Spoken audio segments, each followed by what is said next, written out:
இந்த வீடியோல என்ன பார்க்க போறோம்னா ரீசனிங்ல ஒரு கொஸ்டின் ஒன்று பார்க்கலாம். சரிங்களா? என்ன கொடுத்துருக்காங்கன்னா Q1F S2E U6B W21C அடுத்து வருது என்ன அப்படின்னு சொல்லி கேட்குறாங்க. இப்போ இதில் பாருங்களேன், ஆப்ஷன்ல கடைசியில எல்லாத்துலேயும் ஒரே ஆல்பபெட் இருக்கு கரெக்டா? அப்போ கடைசி செக் பண்ண வேண்டாம், ஃபர்ஸ்ட் முதல் செக் பண்ணுங்க.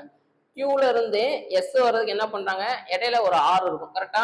ஒரு ஆல்பபெட்டை விடுறாங்க S, அடுத்து T விட்டுட்டு U, அடுத்து V விட்டுட்டு W. அப்போ அடுத்து என்ன வரும், X விட்டுட்டு ஒய்ன்னு வரும் கரெக்டா? அப்போ ஒய் இருக்கிற மாதிரி 3 ஆப்ஷன் ஒய் இருக்கிற மாதிரி இருக்குங்களா? இசட் வந்து நமக்கு வராது.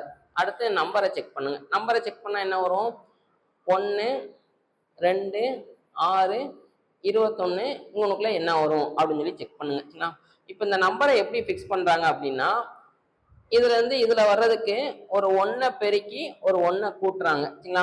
ஒரு 1 1 1 + 1 2. அடுத்தது என்ன பண்றாங்கன்னா 2ஆல பெருக்கி ஒரு 2 கூட்டுறாங்க. எந்த நம்பரால பெருக்கிறோமோ அதே நம்பரை கூட்டி விடுறாங்க. இதுல இருந்து 20க்கு ஒரு 3ஆல பெருக்கி ஒரு 3 ஆட் பண்றாங்க. அப்ப அடுத்து என்ன பண்ணிருப்பாங்க, 21ஓட ஒரு 4 பெருக்கிருப்பாங்க, பெருக்கிட்டு ஒரு 4 ஆட் பண்ணி விட்டுருப்பாங்க. 84 + 4 ஆன்சர் 88. அப்போ சி ஆப்ஷன் வந்து நமக்கு கரெக்டா இருக்கும்.